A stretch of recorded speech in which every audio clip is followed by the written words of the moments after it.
Yo, what's up? Good morning guys, Chris TV. Welcome back to my channel again guys. Today is August 29, Thursday guys. Balak ko maglaba ngayon guys. So inanda ko na yung aking washing machine. Ito lang naman aking lalaban, isang ano lang. Ayan guys. Mga isang salang lang to guys. Kasi ayoko nang, wala na ako kasi yung mga ano, mga sleeveless. Pero bago tayo maglaba, inanda ko na yung washing machine, nakasaksak na siya. Lalagay na lang natin yung tubig. May nakita kasi ako dito guys, yan. Dito kasi nagpakain ako kanina, may napansin ako guys, yan. Tapos pagkatapos ko nang kumain, naglakad-lakad ako sa labas, nagpainit tayo ng 1 hour. No, nagpunta tayo ng Valenzuela, pabalik. So napansin ko na dito na mayroong fry. Kaya nagtanggal ako ng mga yan guys, so pinagtatanggal natin, oh, yan. Yan. Yan kasi yung mga nakapatong dito guys, yan. Sa aking Tiger Mosaic, yan. Yan ang ating Tiger Mosaic guys, yan. Yan yung ating mga breeder, yan. May nakuha tayo dyan na fry to. Napakadami. Yan. Hindi ko lang alam guys kung pang 5 na nila o pang 6 ito sa Tiger Mosaic. Yan. Mayroon na kasi tayo Tiger Mosaic na mga nauna dyan, yan. 8, 7, 10. Ito pa isa, oh. Pero ito 6 lang, oh. Ito guys, F1 na to yung ating breeder. So F2 na to yung ating nakuha ngayon. Kasi F1 to yung breeder, F2 na yung mga magiging anak nila. Solid strains ng Tiger Mosaic. Abang-abang kayo guys. Mag-out ako ng Tiger Mosaic after nga lumaki sila to. Meron ako mga juvenile dyan. Ito yata medyo malaki-laki na nandito. Pero kakaunti lang, 6 lang.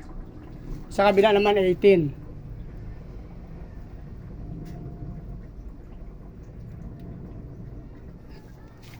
So ito na yung ngayon, no, yung huli nilang anak yung nakuha natin, no. Tiger Mosaic. Tiger Mosaic to guys. Yan. So ibabalik ko na ito. Mayroon pa ako kasi doon mga fry nakikita doon sa aking terrace, sa ating RDSS yata yun. Tingnan natin guys. Akyat tayo sa taas bago tayo maglaba.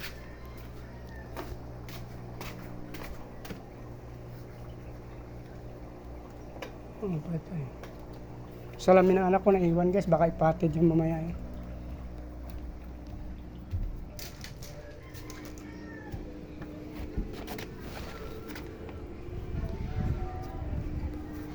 Dito guys ako sa aking terrace yan, oh.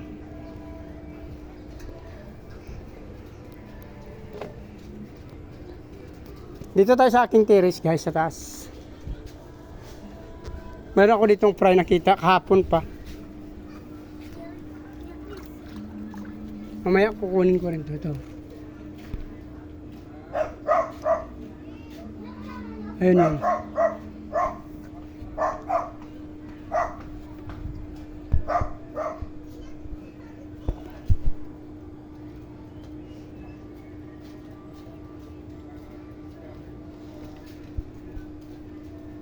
Kulang kaya yan nalalinag nyo guys. Kulang kung makikita nyo dyan. Yan o. Kukuhanin na natin, baka binabawasan na ng kanilang mga parents. Magsasalang lang tayo ng aking labahin guys. So dito na lang guys, para hindi na humaba yung video natin. Yan yung ating mga plants dyan guys. Yan yung ating mga setup dyan. Yan. So sa kabila mayroon pa tayong mga plants, saka grow. Yan.